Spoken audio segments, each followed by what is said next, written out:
Thanks very much, Paul. I actually thought that before launching into talking about the role that finance can play, it was useful for people who haven't heard a lot of the energy conversations this week to just frame the issues around how closely the low-carbon economy is tied to energy.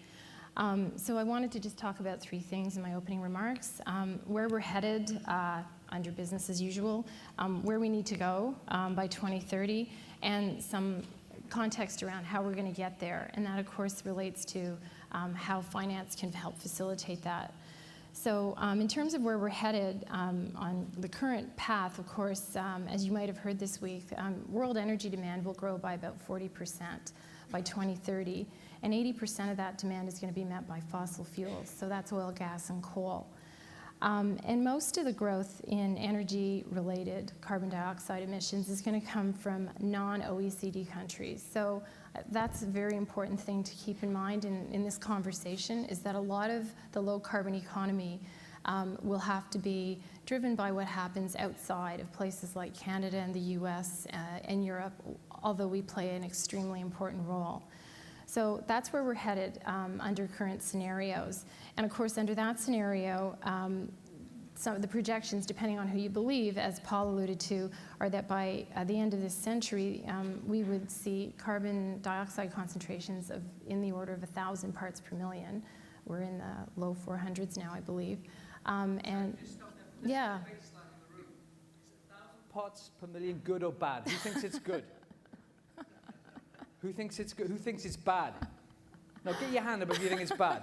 Okay, so we've got people who know something about climate change. Perfect. 1,000 parts per million is bad. Back to you, Sandra. Okay, yeah, I think it's bad too. I mean, bad. I don't think I'll be around to see it, but it is not a good thing, probably. So that's where we're headed. So where do we need to go? Of course, a lot of the experts are talking about holding CO2 concentrations steady at 450 ppm, et cetera. And I think the main thing about where we need to go is massive deployment of existing technologies in many cases, a lot of support for new technologies, and it has to be across all regions, across all parts of the world. And essentially, there needs to be a huge cut in emissions in OECD countries, and the countries that are trying to grow are going to have to, they're probably still going to have some growth in emissions, but that emission growth will have to be tempered. Again, let's stop you there for a second. When you moderate these sessions, there's certain phrases that stick in your mind, and massive deployment is a lovely phrase. Would you agree? Massive deployment of existing technology.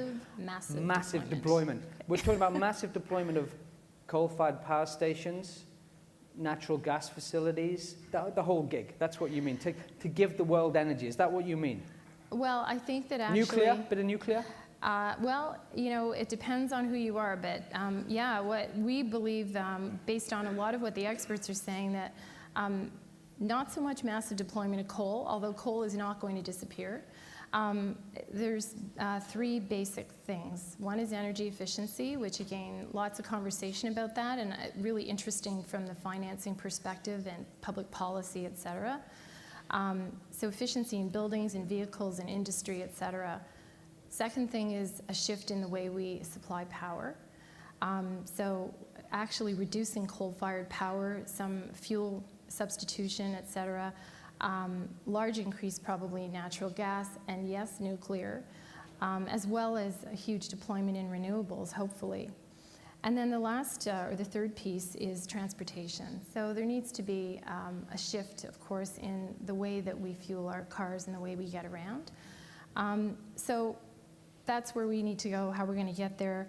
I think that the three things that we see that are needed, carbon price, incentives for technology, and behavioral change. And I think this is something that's downplayed by politicians, but individuals actually have an enormous role to play, and it's going to be interesting to see how we get individuals to be accountable for how their decisions are affecting whether or not we ever get to a low-carbon economy.